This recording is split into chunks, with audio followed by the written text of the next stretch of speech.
అంశంలోకి వస్తే నేను చెప్పబోయేటువంటి అంశం ఏంటంటే దేవుడు ఒక్కడా త్రిత్వమా, బైబిల్ వెలుగులో దేవుడు ఒక్కడా త్రిత్వమా అనే విషయాన్ని నేను చెప్పబోతున్నాను. మొట్టమొదటిగా ఈ కార్యక్రమం జరగడానికి నేపథ్యం ఏంటి అంటే, యేసుప్రభు దేవుడు కాదు, యేసుప్రభు కేవలం దేవుడు కుమారుడు అని సహోదరుడు అన్నప్పుడు యేసుప్రభు దేవాది దేవుడు, సృష్టికర్త అయిన దేవుడు అని నిరూపించడానికి గాను నేను తీసుకున్నటువంటి విషయం ఏంటంటే, దేవుడు త్రిత్వం. బైబిల్లో దేవుడు తను తాను త్రిత్వంగా బయలుపరుచుకున్నాడు కనుక దేవుడు త్రిత్వం అయితే త్రిత్వంలో ఉన్నటువంటి తండ్రి, కుమార, పరిశుద్ధాత్మ దేవులు ముగ్గురు కూడా దేవుళ్ళు అవుతారు అన్నది నేను చెప్పదలుచుకున్న విషయం. రెండవదిగా బైబిల్ని మొట్టమొదట ఇందులోంచి లేఖనాలు చూపెడుతున్నాం కదా, ఈ బైబిల్ అన్నది 100% డివైన్ ఇన్స్పిరేషన్ బుక్. ఇది కేవలం దైవ ప్రేరేపితం. ఇందులో ఆదికాండం 1వ అధ్యాయం 1వ వచనం నుంచి ప్రకటన గ్రంథం చివరి అధ్యాయం చివరి వచనం వరకు కేవలం దైవ ప్రేరేపితం. ఒకటి తప్పని మరొకటి ఒప్పని ఎక్కడ కూడా భేదాభిప్రాయాలు, ఖచ్చితంగా దేవుని గ్రంథం అది. దీనికి సంబంధించి బైబిల్లో దేవుడు కొన్ని ఆజ్ఞలు జారీ చేశాడు. ఒకటి ద్వితీయోపదేశకాండం 12వ అధ్యాయము 32వ వచనంలో, నేను మీకు ఆజ్ఞాపించుతున్న ప్రతి మాటను అనుసరించి చేయవలను, దానిలో నీవు ఏమీ కలపకూడదు, దానిలో నుండి ఏమీ తీసివేయకూడదు అని దేవుడు కరాఖండిగా చెప్పాడు. ఈ బైబిల్లోనిది ఏది తీసివేయకూడదు, ఏది కూడా కలపకూడదు. తిరిగి సామెతల గ్రంథం 30వ అధ్యాయం 6వ వచనంలో, ఆయన మాటతో ఏమీ చేర్చకము, ఆయన నిన్ను గద్దించునేమో, అప్పుడు నీవు అబద్ధీకుడు వగదు అనే మాట దేవుడు చెప్పాడు. తిరిగి ప్రకటన గ్రంథం 22వ అధ్యాయం 18వ వచనంలో, ఈ గ్రంథమందున ప్రవచన వాక్యములు విను ప్రతివానికి నేను సాక్ష్యం ఇచ్చినది ఏమనగా, ఎవడైనా వీటితో మరి ఏదైనా కలిపిన ఎడల ఈ గ్రంథంలో వ్రాయబడిన తెగుళ్ళు దేవుడు వాని కలుగు చేయను. ఎవడైనా ఈ ప్రవచన గ్రంథంలో వాక్యంలో ఏదైనా తీసివేసిన ఎడల దేవుడు ఈ గ్రంథంలో వ్రాయబడిన జీవవృక్షంలోను పరిశుద్ధ పట్టణంలోను వానికి పాలు లేకుండా చేయను. మొట్టమొదటిగా నేను చెప్పదలుచుకున్న విషయం ఏంటంటే, ఈ బైబిల్లో ఒక వచనాన్ని తీయకూడదు, ఒక వచనాన్ని కలపకూడదు. అది మానవ మేధస్సు కానీ మరి ఏది కానీ ఈ బైబిల్లో ఉన్న వచనాన్ని ఒకటి తీయకూడదు, ఒకటి కలపకూడదు. ఇది ప్రమాణం ఒక క్రైస్తవునికి, బైబిల్ పట్టించే క్రైస్తవునికి. అయితే బైబిల్లో దేవుడు ఒక్కడే అని స్పష్టంగా ఉంది. 5వ తరగతి చదివే పిల్లాడికి కూడా అర్థమయ్యేటట్టుగా బైబిల్లో దేవుడు ఒక్కడే. దీంట్లో ఎలాంటి డోకా లేదు, ఎలాంటి సందేహం లేదు, అనుమానం లేదు. అదే బైబిల్లో ప్రభు అయిన యేసుక్రీస్తు వారు కూడా దేవుడే అనుంది. దానికి సంబంధించి యోహాను సువార్త 1వ అధ్యాయము 1వ వచనంలో, ఆదియందు వాక్యం ఉండును, వాక్యము దేవుని యొద్ద ఉండును, వాక్యము దేవుడై ఉండెను అని రాయబడింది. ఫిలిప్పీయులకు రాసిన పత్రిక 2వ అధ్యాయం 6వ వచనంలో, ఆయన దేవుడితో సమానంగా ఉన్నాడు, ప్రీ ఇన్కార్నేట్ స్టేట్లో అనుంది. మొత్తం 20కి పైగా వచనాలు ఉన్నాయి. చెప్తే సమయం సాలదు కాబట్టి 2 మాత్రమే ఉదాహరణ చెబుతున్నాను. ఒక వచనం ఉన్నా అది దేవుడు మాట్లాడిన మాట. రెండవదిగా పరిశుద్ధాత్ముడు దేవుడు అని బైబిల్ చెప్పింది. ఉదాహరణకి ఆదికాండం 1వ అధ్యాయం 2వ వచనంలో, భూమి నిరాకారముగాను శూన్యముగానే ఉండును, దేవుని ఆత్మ జలముల పైన అల్లాడుచుండెను. అంటే స్పిరిట్ ఆఫ్ గాడ్, స్పిరిట్ అంటే ఆత్మ దేవుడే అని చెప్పబడింది. ఇక డైరెక్ట్ రెఫరెన్స్ కావాలంటే అపోస్తుల కార్యములు 5వ అధ్యాయం 3-4 వచనాలు, పరిశుద్ధాత్ముడు దేవుడు అన్నదానికి డైరెక్ట్ రెఫరెన్స్ చదువుతున్నాను. అక్కడ అననీయ సఫీరాలు పేతురు దగ్గరకు వచ్చి అబద్ధం చెప్తారు. అబద్ధం చెప్పినప్పుడు పేతురు అంటున్న మాట 3వ వచనంలో, అప్పుడు పేతురు, అననీయ, నీ భూమి వెలలో కొంత దాచుకుని పరిశుద్ధాత్మను మోసపుచ్చుటకు సాతాను ఎందుకు నీ హృదయం ప్రేరేపించును? అంటే పరిశుద్ధాత్మ దేవుని మోసం చేశాడు అననీయ సఫీరాలు అని మాట్లాడుతున్నాడు. 4వ వచనంలో, అది నీ యొద్ద ఉన్నప్పుడు నీదే కదా, అమ్మిన పిమ్మట అది నీ వశమై ఉండలేదా? ఎందుకు ఈ సంగతి నీ హృదయంలో ఉద్దేశించుకున్నావు? నీవు మనుషులతో కాదు దేవునితోనే అబద్ధం ఆడుతీవి. పరిశుద్ధాత్మ దేవుడు అన్నటువంటి డైరెక్ట్ రెఫరెన్స్ ఇచ్చాను. ఇంకా చాలా ఉన్నాయి కానీ సమయం నేను చెప్పాలి, అది మీరు కాదు. అక్కడ 2 ఇచ్చాను, మిగతావి రిబట్టల్ టైంలో నేను ఇస్తాను. ఇక్కడ బైబిల్లో దేవుడు ఒక్కడే. మా 1 తిమోతి పత్రిక 2వ అధ్యాయం 5వ వచనంలో దేవుడు ఒక్కడే అని చెప్పబడింది. యోహాను సువార్త 1వ అధ్యాయం 1వ వచనంలో యేసుప్రభు దేవుడు అని చెప్పబడింది. అపోస్తుల కార్యం 5వ అధ్యాయం 3-4 వచనాల్లో పరిశుద్ధాత్మ దేవుడు అని చెప్పబడింది. బైబిల్ ప్రామాణికం కాబట్టి, బైబిల్లో చెప్పిన ప్రతిదీ వాస్తవం, దైవ ప్రేరేపితం కాబట్టి, తండ్రి అయిన దేవుడు దేవుడే, ప్రభు అయిన యేసుక్రీస్తు వారు దేవుడే, పరిశుద్ధాత్మ దేవుడు దేవుడే. అయితే దేవుడు ఒక్కడే అని బైబిల్ చెప్పింది, యేసుప్రభు దేవుడే, పరిశుద్ధాత్మ దేవుడే, తండ్రి అయిన దేవుడు దేవుడే అని చెప్పింది. చూడడానికి అసంబద్ధంగా అనిపిస్తుంది, ఎందుకంటే మన పరిమితి కలిగిన జ్ఞానంతో ఆలోచిస్తే ఒక్కడే అని చెప్పాడు, మరలా ముగ్గురిని దేవుడు అంటున్నాడు, ఎలా కుదురుతుంది ఇది అనే ఒక తర్కం మన లోపలికి వస్తుంది. అవును కదా, ఎలా ఇది అంటే, మన తెలుగు బైబిల్లో మూల భాషలో, బైబిల్ మూల భాష ఏంటంటే ఆదిమ హెబ్రీ, గ్రీకు, అరామిక్ భాషలో రాయబడింది. మన తెలుగు బైబిల్లో ఆదిమ హెబ్రీకి సంబంధించినటువంటి ఆ సరైన పదం అన్నది తెలుగు భాషలో పదాల పరిమితి కారణంగా అన్నీ ఉన్నట్టుగా తర్జుమా చేయలేకపోయారు. బైబిల్ తప్పని చెప్పట్లేదు, సరైన పదం తెలుగులో లేని కారణం చేత అలా రాయడం జరిగింది. మీకు ఇప్పుడు మూల భాషలోనే తీసుకుని వెళ్ళి మీకు వివరించే ప్రయత్నం చేస్తాను. ఇదేదో గాల్లో పురాణం చెప్తున్నారు అనుకోకండి, మీరు గూగుల్లో కూడా ఇంటర్నెట్లో కూడా టైప్ చేయొచ్చు, చెప్పిన ప్రతిదానికి వివరణ ఇస్తాను. మొట్టమొదటిగా ఆదికాండం 1వ అధ్యాయం 1వ వచనంలో, ఆది యందు దేవుడు భూమి ఆకాశములు సృజించెను అనే మాట ఉంది. అక్కడ ఆది యందు దేవుడు భూమి ఆకాశములు సృజించెను అనే మాట ఉంది. ఒకసారి ఇక్కడ చూపెట్టండి, ఇక్కడికి రావాలి. మీకు రెఫరెన్స్ తిప్పుకోవడానికి సమయం ఎక్కువైతుంది కాబట్టి నేనే వాటిని టైప్ చేయించాను. ఆది యందు దేవుడు భూమి ఆకాశములు సృజించెను అంటే బైబిల్ అంతట్లో దేవుడు అన్నటువంటి సందర్భం ఇక్కడే వచ్చింది. ఇక్కడ దేవుడు అన్న దగ్గర ఆదిమ హెబ్రీ భాషలో వాడబడిన పదం ఏంటంటే ఎలోహిం అనే పదాన్ని వాడారు. ఎలోహిం అనే పదాన్ని వాడారు. వాస్తవంగా దేవుడు అన్న ఏకవచనానికి ఆదిమ హెబ్రీ భాషలో ఉండవలసిన పదం ఏంటంటే ఎలోహా. ఎలోహా అనే ఏకవచన పదం వాడాలి, కానీ ఎలోహిం అనే బహువచన పదాన్ని వాడారు. ఎలోహిం అంటే దేవుళ్ళు అని, ఎలోహా అంటే దేవుడు అని. ఇదే ఎలోహిం అన్న పదాన్ని దేవుళ్ళు, ఐగుప్తు దేవుళ్ళు, మీరు దైవములు, దేవుళ్ళలో ఒకనిలాగా అని దేవుళ్ళు అనే బహువచన పదం దగ్గర ఎలోహిం వాడారు. బైబిల్లో దేవుడికి సంబంధించి ఎలోహిం వాడారు. అంటే బైబిల్లో దేవుడు ఎలోహా కాదు, ఎలోహిం అంటే ఆయనలో బహుళత్వం ఉంది. ఆదిమ హెబ్రీ భాషలో మనం పరిశీలిస్తే ఎలోహిం ఆయనలో బహుళత్వం ఉంది. బహుళత్వం ఉందని నేనే చెబుతున్నానా, లేఖనాలు కూడా సమర్థిస్తున్నాయా? లేఖన ఆధారంగా మనం పరిశీలిద్దాం. మొట్టమొదటిగా అదే ఆదికాండము, తొందరగా మొదటి అధ్యాయము 26వ వచనంలో ఏం రాయబడిందో చూస్తే త్వరగా.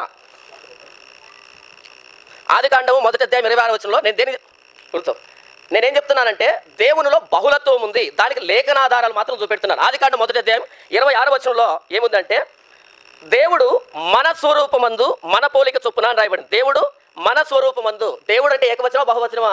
ఏకవచనం. ఏకవచనం అన్నప్పుడు దేవుడు నా స్వరూపమందు నా పోలిక చొప్పున అని రాయబడాలి. దేవుడు మన స్వరూపమందు మన పోలిక చొప్పున అన్నాడు, అంటే దేవుడిలో బహుళత్వం ఉంది. తర్వాత ఆదికాండం 3వ అధ్యాయం 22వ వచనం త్వరగా. అప్పుడు దేవుడైన యెహోవా ఇదిగో మంచి చెడ్డలను ఎరుగనట్లు ఆదాము మనలో ఒకరి వంటి వాడాయను. దేవుడు అన్నాడు ఏకవచనం. ఇక్కడ అప్పుడు దేవుడైన యెహోవా ఇదిగో మంచి చెడ్డలను ఎరుగనట్లు ఆదాము మనలో ఒకరి వంటి వాడాయను. మనలో అన్నది బహువచనం, దేవుడు వాడుతున్న పదం. తర్వాత ఆదికాండము 11వ అధ్యాయము 7వ వచనాన్ని మనం చూస్తే, ఆదికాండము 11వ అధ్యాయము 7వ వచనం మనం చూస్తే 6-7 వచనాలు. అప్పుడు యెహోవా ఇదిగో జనము ఒక్కటే, వారికి అందరికీ భాష ఒక్కటే, వారు ఈ పని ఆరంభించి ఉన్నారు, ఇక మీదట వారు చేయదలిచి ఏ పని అయినను చేయకుండా వారికి ఆటంకమేమీ ఉండదు, కనుక మనము దిగిపోయి, మనము దేవుడైన యెహోవా అన్నాడు ఏకవచనం, ఇక్కడికి వచ్చేటప్పటికి మనము దిగిపోయి అని మాట్లాడుతున్నాడు. తిరిగి ఆదికాండం 19వ అధ్యాయము 24వ వచనం మనం గమనిస్తే అప్పుడు యెహోవా సొదొమ మీదను గొమొర్రా మీదను యెహోవా యొద్ద నుండి గంధకమును, ఇక్కడ ఇద్దరు యెహోవాలు కనిపిస్తున్నారు, ఇద్దరు యెహోవాలు మీకు రెడ్ కలర్లో చూపెడుతున్నాను. అప్పుడు యెహోవా సొదొమ మీదను గొమొర్రా మీదను యెహోవా యొద్ద నుండి, యెహోవానే మాట్లాడుతున్నాడు, మరలా అగ్నిగంధకాలు ఎక్కడి నుంచి వస్తున్నాయి? యెహోవా యొద్ద నుండి అని మాట్లాడుతున్నాడు. అంటే ఇద్దరు యెహోవాలు కనిపిస్తున్నారు, అంటే బహుళత్వం ఉందని అని చెప్తున్నాను. తిరిగి కీర్తనల గ్రంథం 110 మొదటి వచనంలో, కీర్తనల గ్రంథము 110వ అధ్యాయం మొదటి వచనంలో ప్రభువు నా ప్రభువుతో సెలవిచ్చిన వాకు, ఇద్దరు ప్రభువులు ఎవరు ఇక్కడ? ప్రభువు నా ప్రభువుతో సెలవిచ్చిన వాకు, నేను నీ, దేవుడే మాట్లాడుతున్నాడు, ప్రభు నా ప్రభువుతో, నేను నీ శత్రువులను, బహుళత్వం గురించి మాట్లాడుతున్నాడు. తిరిగి ఇర్మియా గ్రంథం 14వ అధ్యాయము, ఇర్మియా గ్రంథం 14వ అధ్యాయము 10వ వచనం.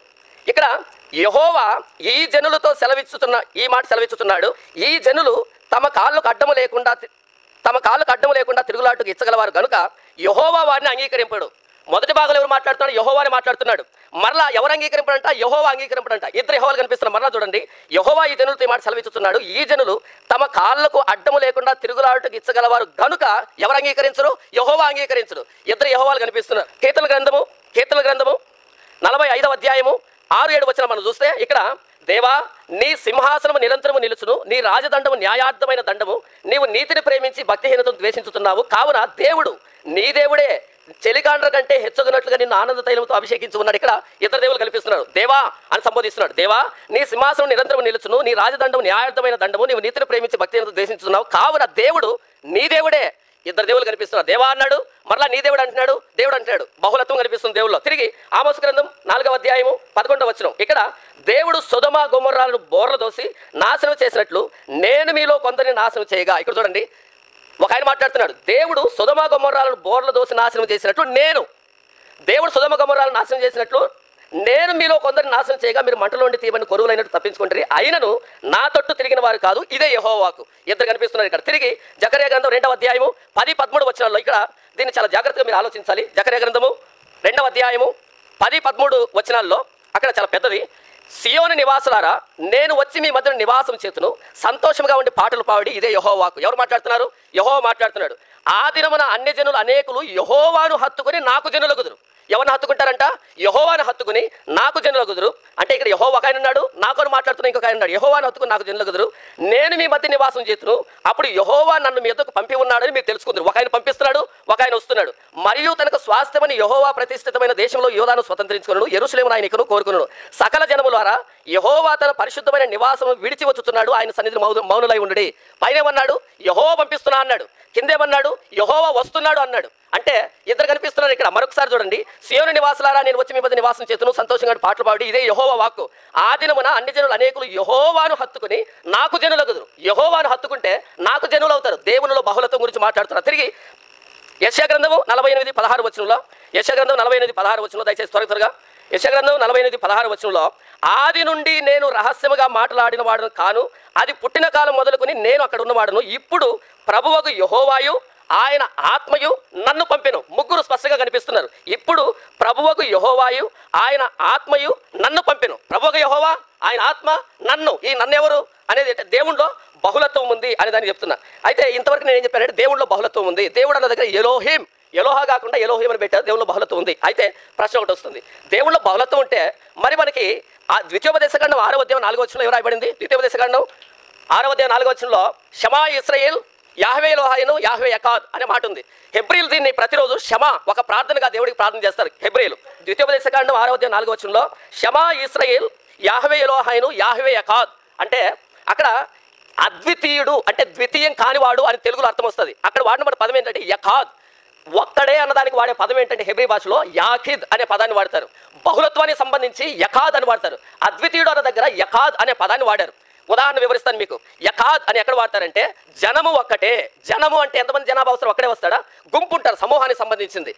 ఒక దినమాయను ఏది సృష్టి కార్యంలో 7 దినాల్లో ఒక దినమైంది. 7 దినాల్లో ఒక దినమైంది అంటే సమూహానికి సంబంధించిన పదం. మరి యాకీద్ ఎక్కడ వాడతారంటే ఏక కుమారుని గురించి సంతాపించినట్లు. ఏక కుమారుడు అంటే ఒకడే కుమారుడు, ఒక్కటే నంబర్ వచ్చేది, అక్షరార్థం వచ్చేది యాకీద్ అనేది, సమూహంగా వచ్చేది యకాద్ అని. అయితే బైబిల్లో దేవుడు ఎవరంటే అద్వితీయుడు. తెలుగు భాషలో రాశారు. ఎందుకు అద్వితీయుడు అని రాశారంటే యకాద్ అనే సమూహానికి సంబంధించిన, బహువచనానికి సంబంధించిన, యూని ప్లూరల్ వర్డ్కి సంబంధించిన పదం తెలుగులో దరిదాపుల్లో లేదు కాబట్టి దరిదాపుల్లో ఉన్నటువంటి ఆ పదాన్ని తీసుకుని వచ్చి యకాద్ అన్న దగ్గర పెట్టారు. దీన్ని ఏమంటారంటే ట్రాన్స్లేషన్ అంటారు. దీన్ని ట్రాన్స్లిటరేషన్ అంటారు. ట్రాన్స్లేషన్ అంటే ఉన్నదాన్ని ఉన్నట్టుగా తర్జుమా చేయడం. ట్రాన్స్లిటరేషన్ అంటే అక్కడ ఉన్న పదానికి సరైన పదం లేనప్పుడు దానికి దరిదాపుల్లో ఉన్న పదాన్ని మనకు అర్థమయ్యే పదాన్ని పెట్టేదాన్ని ట్రాన్స్లిటరేషన్ అంటారు. యకాద్ అన్నదానికి అద్వితీయుడు అనే ట్రాన్స్లిటరేషన్ చేశారు. ఇక్కడ మనం ఆలోచించాల్సింది ఏంటంటే దేవుడు అద్వితీయుడు, ద్వితీయం కానివాడు అంటే బహుళత్వం కలిగిన దేవుడు, తమలో తాము యూనిటీ కలిగిన దేవుడు, సహవాసం కలిగిన దేవుడు. ఇలాంటి దేవుడు ప్రపంచంలో ఏ మతంలోనూ మానవుడు దేవుడు అని చెప్పుకుంటున్న ఎక్కడ కూడా ఇలాంటి దేవుడు కనిపించడు. కేవలం బైబిల్లో మాత్రమే కనిపిస్తాడు. ఆ కోణంలో దేవుడు అద్వితీయుడు ఒక్కడే. ఇప్పుడు దేవుడు అద్వితీయుడు అని బహువచనం చెప్పాను కదా, బహువచనంలో ఉంది అక్కడ యకాద్ అని చెప్పాను కదా. మరి దేవుడిలో ఎంతమంది వ్యక్తులు ఉన్నారు అని ఆలోచిస్తాం మనం. ఆదికాండం మొదటి అధ్యాయం మొదటి వచనం ఇక్కడ ఏమని రాయబడుతుందంటే ఆది యందు దేవుడు భూమి ఆకాశములను సృజించెను, భూమి నిరాకారముగాను శూన్యముగాను ఉండెను, చీకటి అగాధ జలములపైన కమ్మి ఉండెను, దేవుని ఆత్మ జలములపైన అల్లాడుచుండెను అని రాయబడింది. అంటే మొదటి వచనం ఎవరున్నారు అక్కడ? రెడ్ కలర్లో దేవుడు అని ఉన్నాడు. రెండవ వచనం రెడ్ కలర్ ఎవరున్నారు అక్కడ? దేవుని ఆత్మ. దేవుడు అంటేనే ఆత్మ కదా. యేసు చెప్పాడు 4:24 వచనం దేవుడు ఆత్మను ఆయన ఆరాధించు, ఆత్మతో సత్యతో ఆరాధించాలని ఉంది. దేవుడు ఆత్మ అయితే మరలా రెండవ వచనంలో దేవుని ఆత్మ, ఇంగ్లీష్లో స్పిరిట్ ఆఫ్ గాడ్ అని ఉంటుంది. మొదటి వచనంలో దేవుడు కనిపిస్తున్నాడు, రెండవ వచనంలో స్పిరిట్ ఆఫ్ గాడ్, దేవుని ఆత్మ ఇద్దరు కనిపిస్తున్నారు. యోహాను సువార్త మొదటి వచనంలో పట్టుకో యోహాను సువార్త మొదటి వచనంలో ఏముందంటే ఆది యందు వాక్యం ఉండెను, వాక్యము దేవుని యొద్ద ఉండెను, వాక్యము దేవుడై ఉండెను. రెండు కంపేర్ చేయండి దయచేసి. ఇక్కడ ఆది యందు వాక్యం ఉంది, అది ఎక్కడుందంటే దేవుని యొద్ద ఉంది. ఒక ఆయన వచ్చాడు, ఆ దేవుని యొద్ద ఉన్న వాక్యం కూడా ఎవరంటే దేవుడు. అది ఎవరో కాదు. 14వ వచనంలో ఆయన శరీరధారి వచ్చాడు, ఆయన ప్రభువైన యేసుక్రీస్తు అని. అక్కడ ఆది కాండంలో దేవుడు దేవుని ఆత్మ, యోహాను సువార్తలో దేవుడు దేవుని వాక్యం అంటే యేసు ప్రభు. అంటే దేవుని కామన్గా తీసుకుంటే దేవుడు ఆత్మ యేసు ప్రభు ముగ్గురు ఒకేసారి కనిపిస్తున్నారు మనకి. దేవునిలో బహుళత్వం ఉంది. తర్వాత పక్కన పెట్టండి. మత్తయి సువార్త 28వ అధ్యాయము 19వ వచనం మనం గమనిస్తే మత్తయి సువార్త 28వ అధ్యాయం 19వ వచనంలో ఈ విధంగా ఉంది. కాబట్టి మీరు వెళ్ళి సమస్త జనులను శిష్యులుగా చేయడి, తండ్రి యొక్కయు కుమారుని యొక్కయు పరిశుద్ధాత్మ యొక్కయు నామములోనికి వారికి బాప్తిస్మం ఇస్తూ అంటున్నాడు. ఏమన్నాడు? తండ్రి యొక్కయు కుమారుని యొక్కయు పరిశుద్ధాత్మ యొక్కయు నామము. ముగ్గురిని ప్రస్తావించిన తర్వాత నామములు అంటారా, నామము అంటారా?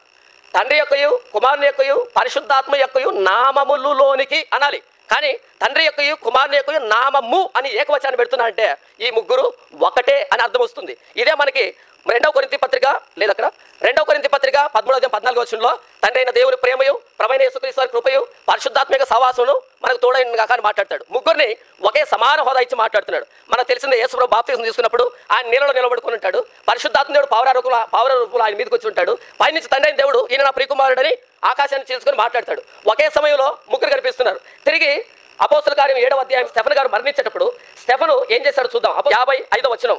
అయితే అతడు పరిశుద్ధాత్మతో నిండుకొనిన వాడై ఆకాశం వైపు తేరి చూసి దేవుని మహిమను యేసు దేవుని కుడి పార్శ్వమందు నిలిచి ఉండటయు అంటున్నాడు. ఎవరిని చూశాడంట? దేవుని చూశాడు. యేసు దేవుని కుడిపార్శ్వాన ఉన్నాడు. ఎలా చూశాడు? పరిశుద్ధాత్మ దేవుడు ఆయనలో ఉన్నాడు. ముగ్గురు ఒకే సందర్భంలో కనిపిస్తున్నారు. బైబుల్ దేవుళ్ళలో బహుళత్వం ఉంది. బైబుల్ దేవుడు త్రిత్వమై ఉన్నటువంటి దేవుడు, త్రిత్వమైన దేవుడు అనే దానికి మీకు నేను చూపెట్టాను. ఇకపోతే ఈ త్రిత్వాన్ని గురించి కొన్ని మాటలు మనం ఆలోచిస్తే, మత్తయి సువార్త 3వ అధ్యాయము 16-17 వచనాలు దయచేసి చూడండి. మత్తయి సువార్త 3వ అధ్యాయము 16-17 వచనాల్లో తండ్రి కుమార పరిశుద్ధాత్మ దేవులు కనిపిస్తారు. లూకాసు వార్త 1వ అధ్యాయం 35వ వచనంలో కూడా ఇలా రాయబడి ఉంటుంది. దూత పరిశుద్ధాత్మ నీ మీదికి వచ్చును, సర్వోన్నతిని శక్తి నేను కమ్ముకును, కనుక పుట్టబోవు శిశువు పరిశుద్ధుడై దేవుని కుమారుడు అనబడును. దూత పరిశుద్ధాత్మ నీ మీదకి వస్తాడు. 1, 2 సర్వోన్నతిని శక్తి, సర్వోన్నతుడు అని చెప్పాడు. 3 పుట్టబోయే బిడ్డ సర్వోన్నతుని కుమారుడు. ముగ్గురు ఒకేసారి కనిపిస్తారు. తిరిగి యోహాను సువార్త 14వ అధ్యాయం 16వ వచనం, యోహాను సువార్త 14వ అధ్యాయము 16వ వచనంలో ఇలాగ రాయబడింది. నేను చదువుతున్నాను. నేను తండ్రిని వేడుకుందును, నేను అంటే యేసుక్రీస్తు, నేను తండ్రిని వేడుకుందును. తండ్రి అంటే ఇంకొక ఆయన, యేసు ప్రభు. తండ్రిని వేడుకుంటాను, మీ యొద్ద ఎల్లప్పుడూ ఉండుటకై వేరొక ఆదరణకర్త. ముగ్గురు వచ్చారు. నేను తండ్రిని వేడుకుంటాను, అప్పుడు ఆదరణకర్త పంపిస్తాడు. ముగ్గురు ఒకేసారి వచ్చారు. తిరిగి అపోస్తల కార్యం 1వ అధ్యాయం 4-5 వచనాల్లో ఇలాగ రాయబడింది. ఆయన వారిని కలుసుకొని ఇలాగ ఆజ్ఞాపించును, మీరు యెరూషలేము నుండి వెళ్ళక నా వలన వినిన, నా అంటే యేసుక్రీస్తు, నా వలన విన్న తండ్రి యొక్క వాగ్దానం కొరకు కనిపెట్టుడి. యోహాను నీళ్ళలో బాప్తిసం ఇచ్చిన కానీ కొద్ది దినంలో మీరు పరిశుద్ధాత్మ బాప్తిసం పొందుతారు. నేను తండ్రి, పరిశుద్ధాత్మ దేవుడు వచ్చాడు. తిరిగి 2వ అధ్యాయం 38-39 వచనాలు కూడా చూస్తే, పేతురు మీరు మారు మనసు పొంది పాప క్షమాపణ నిమిత్తం ప్రతివాడు యేసుక్రీస్తు నామమున బాప్తిసం పొందుడి, అప్పుడు మీరు పరిశుద్ధాత్మ వరములు పొందురు. ఇక్కడ ఏమంటున్నాడు? మీరు మారు మనసు పొంది పాప క్షమాపణ నిమిత్తం ప్రతివాడు యేసుక్రీస్తు నామమున బాప్తిసం పొందండి, అప్పుడు పరిశుద్ధాత్మకు అనుగ్రహించబడతాడు. ఈ వాగ్దానం మీకును మీ పిల్లలకు దూరస్తులందరికీ అనగా ప్రభువైన దేవుడు. ముగ్గురు వచ్చారు. యేసు ప్రభు, పరిశుద్ధాత్మ దేవుడు, దేవుడు ముగ్గురు వచ్చారు. తిరిగి రోమీయులకు రాసిన పత్రిక 14వ అధ్యాయం 17 వచనాలు మనం చూస్తే, దేవుని రాజ్యము భోజనము పానము కాదు కానీ నీతియు సమాధానము పరిశుద్ధాత్మ యందు ఆనందమునై ఉన్నది. ఈ విషయం ముందు క్రీస్తుకు దాసుడైన వాడు. ముగ్గురు వచ్చారు. ఏంటంట? దేవుని రాజ్యము, పరిశుద్ధాత్మ దేవుడు, తర్వాత దేవుని కుమారుడు ప్రభువైన యేసుక్రీస్తు. ముగ్గురు కనిపిస్తారు ఒకేసారి. తిరిగి కొరింథీయులకు రాసిన మొదటి పత్రిక 6వ అధ్యాయం 11 వచనాల్లో, దొంగలైనను, లోబులైనను, త్రాగుబోతులైనను, దోషకులైనను, దోచుకుని వారైనను దేవుని రాజ్యమునకు వారసులు కానేరడు. మీలో కొందరు అట్టివారై ఉంటారు కానీ ప్రభువైన యేసుక్రీస్తు నామమున మన దేవుని ఆత్మయందు, దేవుని రాజ్యము, యేసు ప్రభు, పరిశుద్ధాత్మ దేవుడు ముగ్గురు ఒకేసారి కనిపిస్తారు. 2వ కొరింథీ పత్రిక 1వ అధ్యాయము 21-22 మనం చూస్తాం. మీతో కూడా క్రీస్తునందు నిలిచి ఉన్నట్లుగా మిమ్మల్ని స్థిరపరిచి అభిషేకించిన వాడు దేవుడే.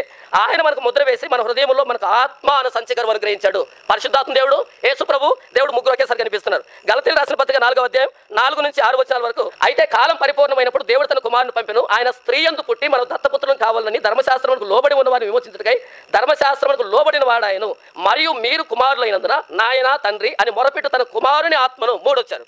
దేవుడు, కుమారుడు, పరిశుద్ధాత్ముడు ముగ్గురు వచ్చారు. ఇలా చెప్పుకుంటూ పోతే మొత్తం 30కి పైగా రెఫరెన్సులు ఉన్నాయి. సమయం లేదు కాబట్టి నేను స్కిప్ చేస్తున్నా. ఇప్పుడు చివరిగా యూదా పత్రిక 20-21 మనం చూస్తే, ప్రియులారా మీరు విశ్వసించు అతి పరిశుద్ధమైన దాని మీద మిమ్మల్ని మీరు కట్టుకొనొచ్చు, పరిశుద్ధాత్మలో ప్రార్థన చేయొచ్చు, నిత్య జీవార్థమైన మన ప్రభువుకు యేసుక్రీస్తు కనికరం కనిపెట్టచ్చు, దేవుని ప్రేమలో నిలుచున్నట్లు కాచుకుని ఉండండి. పరిశుద్ధాత్మ దేవులో ప్రార్థన చేయండి, కుమారుల్లో ఉండండి, దేవుని ప్రేమలో నిలిచి ముగ్గురు ఒకేసారి కనిపిస్తున్నారు. సరే, ఇంతవరకు నేను చూపెట్టానంటే, బైబిల్ దేవుడిని దేవుడు అని చెప్పింది, దేవుడు ఒక్కడే అని చెప్పింది, యేసుప్రభుని దేవుడు అని చెప్పింది, పరిశుద్ధాత్మని దేవుడిని అని చెప్పింది. బైబిల్ ప్రామాణికం కాబట్టి ఒక వచనాన్ని తీయకూడదు, ఒక వచనాన్ని దానికి కలపకూడదు. కలిపితే దేవుని శాపానికి గురవుతాం. బైబిల్ దేవుడు ఒక్కడే అని చెప్పింది, బైబిల్ యేసుప్రభుని దేవుడు అని, పరిశుద్ధాత్మ దేవుడు అని చెప్పింది. కనుక రెండు మనం కలిపితే ముగ్గురు వ్యక్తులుగా వ్యక్తీకరించుకున్న ఏకదేవుడు బైబిల్లో ప్రత్యక్షపరచబడిన దేవుడు. ముగ్గురు వ్యక్తులుగా ప్రత్యక్షపరచుకున్న ఏకదేవుడు, దీనిని త్రియేక దేవుడు అని మనం గుర్తుపట్టడానికి పేరు పెట్టుకున్నాం. అర్థమవుతుందా? త్రిత్వం అనే పదం బైబిల్లో లేదు. త్రిత్వం అనే దానికి సారం బైబిల్లో ఉంది. ఈ సారాన్ని ఏమని పిలుస్తున్నామంటే త్రిత్వము లేదా త్రియేక దేవుడు అని పిలుస్తున్నాం. లేదంటే మేము ఒప్పుకోమంటే ఇంకా సరిపోయే పదాన్ని ఏదైనా పెట్టండి, దాన్ని కూడా ఆలోచిద్దాం. బైబిల్లో త్రిత్వం అనే పదం లేదు, త్రిత్వం అనే సారం ఉంది. బైబిల్లో మనకు తెలిసిన దేవుణ్ణి వెతికే ప్రయత్నం చేయకండి. బైబిల్లో ఉన్న దేవుణ్ణి మనం అర్థం చేసుకునే ప్రయత్నం చేయాలి. మరొకసారి, బైబిల్లో మనకు తెలిసిన దేవుణ్ణి వెతకండి, కనబడ్డాయన. ఎందుకు? మనకు దేవుడు అంటే ఏకవచనం, కానీ మనం హెబ్రీలం కాదు కదా. దేవుడు తను ఎవరికి బయలుపరుచుకున్నాడంటే మోషే ద్వారా సినాయి పర్వతం మీద హెబ్రీలకు బయలుపరుచుకున్నాడు. కాబట్టి బైబిల్లో ఉన్న దేవుణ్ణి బైబిల్ ఆలోచనలో, బైబిల్ మూలాల్లోనికి వెళ్ళి ఆలోచిస్తే బైబిల్లో దేవుడు ప్రత్యక్షమవుతాడు. అయితే మనం చేసిన తప్పు ఏంటంటే మన కళ్ళ జోడుతో బైబిల్లో వెతుకుతున్నాం కనుక మనం అనుకున్న దేవుడు బైబిల్లో లేడు. బైబిల్లో ఉన్న దేవుణ్ణి మనము ఆలోచించాలి, అర్థం చేసుకోవాలి. త్రిత్వం అన్నది వాస్తవం అయితే, బైబిల్ సారం త్రిత్వం అయితే, త్రిత్వంలో ముగ్గురు వ్యక్తులు ఉన్నారు. తండ్రి, కుమారుడు, పరిశుద్ధాత్మ దేవుడు ఉన్నాడు. తండ్రి దేవుడే, యేసుప్రభు దేవుడే, పరిశుద్ధాత్మ దేవుడే. దేవుళ్ళు ఎంతమంది? ఒక్కడే. దేవుడు ఒక్కడే. ఇక్కడ ముగ్గురే దేవుడిని సంబోధించింది. అంటే ముగ్గురు వ్యక్తులుగా వ్యక్తీకరించున్న బహుళత్వం కలిగిన సమానమైనటువంటి దేవుడు, ఒకే దేవుడు, త్రిత్వమైన దేవుడు బైబిల్ ప్రకటించింది. సరే, ఒకవేళ మీరు అంగీకరించకపోతే నా దగ్గర కొన్ని ప్రశ్నలు ఉన్నాయి. ఈ ప్రశ్నలన్నింటికి సమాధానం చెప్పాలి. అదేంటంటే, మొట్టమొదటిగా దేవుడు ఏమని తను చెప్పుకున్నాడు ఆదికాండంలో అంటే, దేవుడు అన్న దగ్గర ఎలోహా అని కాకుండా ఎలోహీమ్ అనే పదాన్ని వాడారు.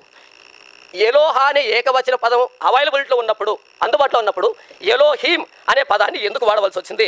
దానికి సమాధానం చెప్పాలి. ఒకవేళ దేవుడు దేవదూతలతో మాట్లాడుతున్నాడండి అనుకుంటారేమో. మనం దేవుని స్వరూపంలో చేపడ్డామా, దేవదూతల స్వరూపంలో చేపడ్డామా అన్నదాన్ని కూడా సమాధానం చెప్పాలి. రెండవదిగా ఆదికాండం 1:26 వచనంలో దేవుడు మన స్వరూపం మనకు పోలిక చొప్పున అన్నాడు. అంటే మన అంటే ఎవరితో మాట్లాడుతున్నాడు? తనలో బహుళత్వం లేకపోతే ఎవరితో మాట్లాడుతున్నాడు? తిరిగి ఆదికాండము 3:22 వచనంలో మనలో అన్నాడు. మనలో అంటే బహువచనానికి సంబంధం కదా, ఇది ఏకవచన సంబంధమా బహువచన సంబంధమా? ఎలోహిం అంటే బహువచనం.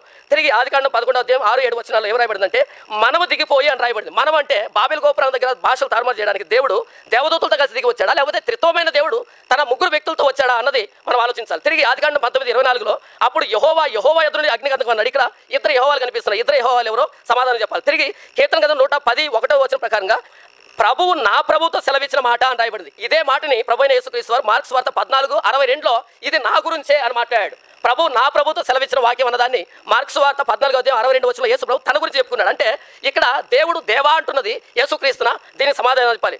ఇద్దరు ప్రభువులు ఉన్నారు. ఇద్దరు ప్రభువులు ఎవరో చెప్పాలి. తర్వాత ఇదే వచనాన్ని అపోస్తల కార్యం 7వ అధ్యాయంలో స్టెఫను యేసు ప్రభు దేవుని కుడిపార్శ్వాన ఉండడం చూస్తాడు. నీవు నా కుడిపార్శ్వాన కూర్చో అని దేవుడు మాట్లాడుతున్నాడు. ఇదే వచనాన్ని స్టెఫన్ అంటున్నాడు అపోస్తల కార్యం 7వ అధ్యాయంలో, ఆ కుడిపార్శ్వాన ఉన్నది మరి ఎవరో కాదు, ప్రభువైన యేసుక్రీస్తు అన్నాడు. అంటే ప్రభువైన యేసుక్రీస్తు వారిని మనం యెహోవా అంటున్న దేవుడు దేవాన్ని సంబోధించాడా? దీనికి సమాధానం చెప్పాలి. ఇర్మియా గ్రంథం 14:10 వచనంలో ఇద్దరు యెహోవాలు ఉన్నారు. యెహోవా ఈ జనులతో మాట సెలవిస్తున్నాడు, ఈ జనులు తమ కాళ్ళకు అడ్డం లేకుండా తిరుగులాడు ఎచ్చగలవారు కనుక యెహోవా వారిని అంగీకరింపడు. ఇద్దరు ఉన్నట్టు ఇక్కడ ఉన్నటువంటి ఇద్దరు యెహోవాలు ఎవరో సమాధానం చెప్పాలి. తిరిగి కీర్తన గ్రంథం 45:6-7 వచనాల్లో దేవా నీ సింహాసనం నిరంతరం నిలుచు, నీ రాజదండం న్యాయమైన దండము, నీవు నీతిని ప్రేమించి భక్తి అయినతో ద్వేషించున్నావు, కావున దేవుడు నీ దేవుడే అన్నటువంటి ఇక్కడ ఇద్దరు దేవుళ్ళు ఎవరో చెప్పాలి. తర్వాత ఒకటి తండ్రి అనుకుంటే ఆ తండ్రి ఇంకొకరిని దేవా అంటే ఏంటి? దానికి సమాధానం చెప్పాలి. తిరిగి హెబ్రీ గ్రంథకర్త ఈ వచనాన్ని తీసుకుని ఇది యేసు ప్రభువుకు సంబంధించింది అని చెప్పాడు. అదేంటో చెప్పాలి. ఒకవేళ అది తప్పండి అనుకుంటే హెబ్రీ గ్రంథకర్త పొరపాటు పడ్డా? పొరపాటు పడితే బైబిల్లో దైవ ప్రేరేపితం కదా, దీనికి కూడా సమాధానం చెప్పాలి. తిరిగి ఆమోసు గ్రంథం 4:11 వచనంలో దేవుడు సొదొమ గొమొర్రాలను బోర్ల దోసి నాశనం చేసినట్లు నేను మీరు కొందరు నాశనం చేయగా మీరు మంటల్లోని తీవ్రమైన కొరువులను తప్పించుకుంటారు,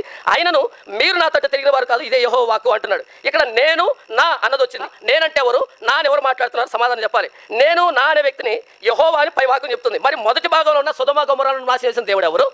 ఆ సొదొమ గొమొర్రాలను నాశనం చేసిన దేవుడు నమ్ముకుంటే నాకు శిష్యులు అవుతారు. ఇదేంటి? దీనికి వివరణ చెప్పాలి. తిరిగి జకర్యా గ్రంథం 2వ అధ్యాయం 10-13 వచనాల్లో పంపింది యెహోవా అనే ఉంది, చదువుతున్నాను. సియోను నివాసులారా నేను మీ మధ్యకి వచ్చి నివాసం చేతును, సంతోషంగా ఉండి పాటలు పాడి, ఇదే యెహోవాకు. ఆ దినమున అన్ని జనులు అనేకులు యెహోవాను హత్తుకుని నాకు జనులు కుదురు, నేను మీ మధ్య నివాసం చేతును, అప్పుడు యెహోవా నన్ను మీదకు పంపి ఉన్నాడు మీరు తెలుసుకుందరు. ఇక్కడ ఒక ఆయన పంపించాడు, ఒక ఆయన వచ్చాడు. వచ్చిన ఆయన యెహోవా ఉంది, పంపించిన ఆయన యెహోవా ఉంది. ఇద్దరు యెహోవాలు ఎక్కడి నుంచి వచ్చారో సమాధానం చెప్పాలి.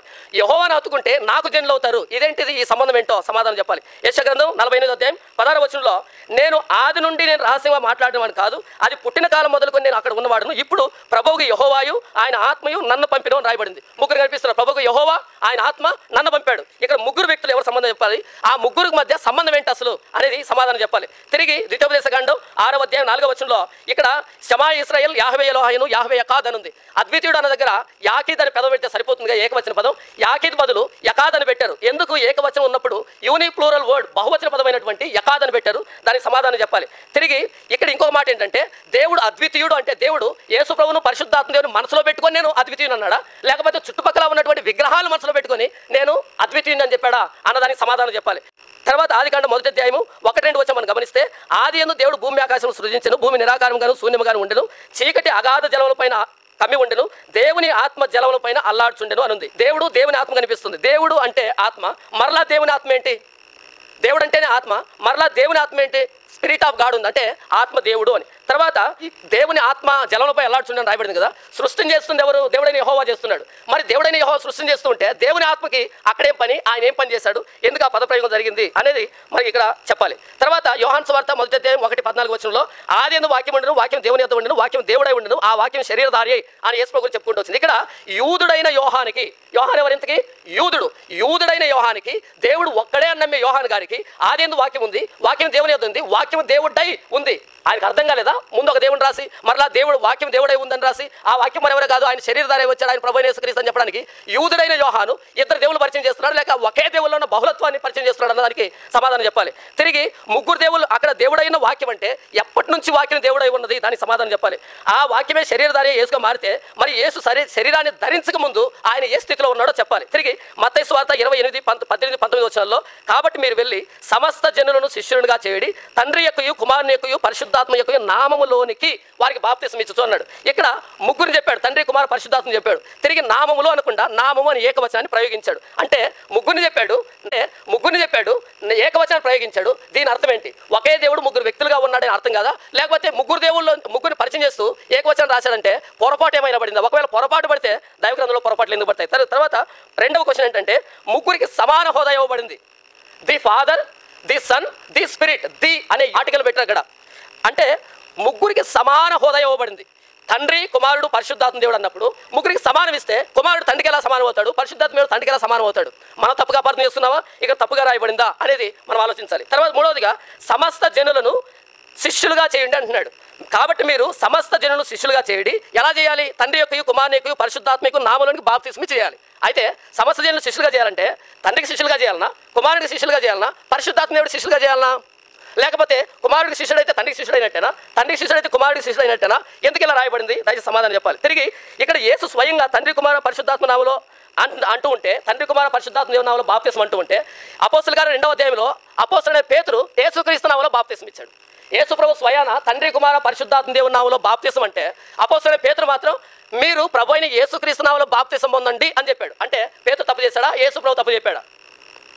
యేసు ప్రభు స్వయాన తండ్రి కుమార పరిశుద్ధాత్మ నామములో బాప్తిస్మం అన్నాడు. పేతురు యేసు ప్రభు నామములో బాప్తిస్మం ఇచ్చాడు. ఎవరు తప్పు చేశారు? ఇద్దరు ఒప్పే చేశారు అనుకుంటే మరి పేతురు యేసుక్రీస్తు నామములో బాప్తిస్మం ఇచ్చాడు. అంటే యేసుక్రీస్తు నామములో బాప్తిస్మం ఇస్తే ముగ్గురు ఒప్పుకున్నట్టేనా? లేకపోతే పేతురు పొరబడ్డాడా? పొరబడినటువంటి వాక్యం బైబిల్లో ఉందా? దీనికి కూడా సమాధానం చెప్పాలి. తర్వాత యేసుక్రీస్తు నామములో బాప్తిస్మం అన్నా, తండ్రి కుమార పరిశుద్ధాత్మలో బాప్తిస్మం అన్నా, రెండు ఒకటేనా? ఒకటి కాకపోతే ఎందుకు వేరు? అది కూడా సమాధానం చెప్పాలి. ఇప్పటివరకు నేను 30కి పైగా ప్రశ్నలు సంధించాను. నేను చెప్పదలుచుకున్న విషయం ఏంటంటే, బైబిల్లో దేవుడు మనం ఇంతవరకు పుట్టి పెరిగినటువంటి సంప్రదాయాల్లో ఉన్నటువంటి ఏకవచన దేవుడిని మనసులో పెట్టుకుని వెళ్ళి బైబిల్ తెరిచి ఇక్కడ దేవుడు ఉంది కదండి, దేవుడంటే దేవుడే, దయచేసి అలా ఆలోచించకండి. బైబిల్లో దేవుడని ఏకవచనాన్ని ఉపయోగించారు. కారణం ఏంటి? ఎలోహిం అనే పదానికి సమానమైన పదం తెలుగులో లేదు. ఉన్నారా అలాంటి దేవుళ్ళు తెలుగులో ఎక్కడైనా? తమలో బహుళత్వం కలిగిన ఏకదేవుడు ఎవరైనా తెలుగులో ఉన్నారా? ఏ జాతులైనా ఉన్నారా? 4300 మతాలు ఉన్నాయి. ఎక్కడే కూడా తనలో బహుళత్వం కలిగిన ఏకదేవుడు లేడు. కాబట్టి ఏమని రాస్తారు? దేవుడు అని రాస్తారు. అంతటితో ఒప్పుకొని అవునండి బైబిల్లో దేవుడు త్రిత్వం అంటే ఏ ఇబ్బంది లేదు, అలా కాదండి అంటే మళ్ళీ మూల భాషలోకి వెళ్ళాలి. మూల భాషలో ఎలోహిం వెతకాలి. ఎలోహిం ఎందుకు రాయబడింది వెతకాలి. దానికి సంబంధించిన పదాలన్నీ చెప్పుకుంటూ రావాలి. బైబిల్లో దేవుడు త్రిత్వమై ఉన్న దేవుడు లేదా త్రియేకమైన దేవుడు. త్రిత్వం అనే పదం బైబిల్లో ఉందా? బైబిల్లో లేదు. బైబిల్లో ఉన్న ఆ సారానికి మనం పెట్టుకున్నటువంటి పేరు త్రిత్వం. నా పేరు జాన్ పాల్. నా శరీరం మీద ఎక్కడ జాన్ పాల్ అనే పేరు లేదు, కానీ నేను ఉన్నాను కాబట్టి నన్ను పిలవడానికి నా పేరు జాన్ పాల్ అని పెట్టారు. బైబిల్లో ఉన్న త్రిత్వం అనే సారానికి మన పెద్దలు నిర్ణయించిన పేరు ఏంటంటే త్రిత్వమైన దేవుడు, త్రియేకమైనటువంటి దేవుడు అని రాయబడింది. అయితే ఈ బైబిల్లో దేవుడు త్రిత్వం కాదు అని ఎందుకు వాదిస్తారంటే యేసుక్రీస్తు దైవత్వాన్ని తీసి పక్కన పెట్టడానికి ప్రయత్నం జరుగుతుంది.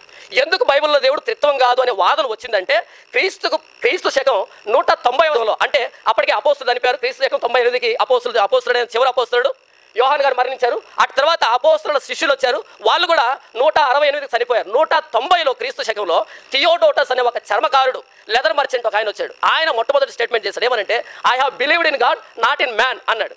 I have believed in God not in man అని చెప్పబడింది. అంటే నేను దేవుని నమ్ముతున్నా, దేవుని కుమారుని కాదు. దేవుని కుమారుడు అంటే యేసు ప్రభు. ఆ పదాన్ని తీసుకొని 320 ప్రాంతంలో ఏరియస్ అనే ఒక బిషప్ గారు యేసు ప్రభు దేవుడు కాదనే సిద్ధాంతాన్ని తీసుకుని వచ్చారు. తండ్రి అయిన దేవుడే దేవుడు అని. 5వ తరగతి ఆలోచన విధానం ఉన్న, 5వ తరగతి జ్ఞానం ఉన్న బైబిల్ చదువుతుంటే దేవుడు ఒకడే స్పష్టంగా ఉంది.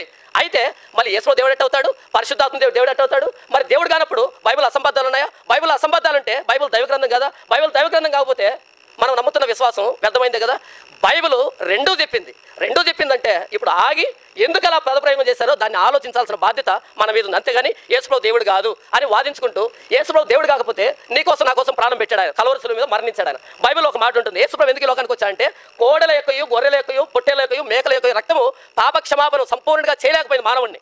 కోడల రక్తం కానీ, గొర్రెపిల్లల రక్తం కానీ, మేకల రక్తం కానీ, జంతువుల రక్తం కానీ జంతువుల రక్తం కానీ సంపూర్ణంగా చేయలేకపోయింది. అలా చేయలేకపోయినప్పుడు యేసుప్రభు ఈ లోకానికి వచ్చాడు. ఆయన కూడా దేవుడు కాకుండా ఉంటే, దేవుని కంటే తక్కువ స్థాయి వాడైతే అందరికీ పాపక్షమాపణ ఎలా ఇస్తుంది? ఆ వచ్చిన ఆయన దేవుడై ఉంటే ఆ పాపక్షమాపణ జరుగుతుంది. దేవుడు కాకపోతే కోడితోనో గొర్రెతోనో మేకపిల్లతోనో సమానమే కానీ అందరి పాపాలను తీసివేయలేదు. ఆయన దేవుడైతేనే, ఆయన మరణిస్తేనే సర్వమానవాళికి పాపక్షమాపణ ఉంది. యేసుప్రభు దేవుడు కాదు అంటే మానవుడికి పాపక్షమాపణ లేదు. మానవుడికి పాపక్షమాపణ లేదు అంటే మానవుడికి నిరీక్షణ లేదు. బైబిల్లో దేవుడు త్రిత్వమై ఉన్న దేవుడు, ముగ్గురు వ్యక్తుల్లో తను తాను బయలుపరుచుకున్న ఏకమై ఉన్న దేవుడు. నా పాపక్షమాపణ లేదు అంటే మానవుడికి నిరీక్షణ లేదు. బైబిల్లో దేవుడు త్రిత్వమై ఉన్న దేవుడు, ముగ్గురు వ్యక్తుల్లో తను తాను బయలుపరుచుకున్న ఏకమై ఉన్న దేవుడు. నా సమయం అయిపోయింది. రెండవ భాగంలో మిగతా విషయాలు మాట్లాడదాం. చాలా థ్యాంక్స్ అందరు విన్నందుకు.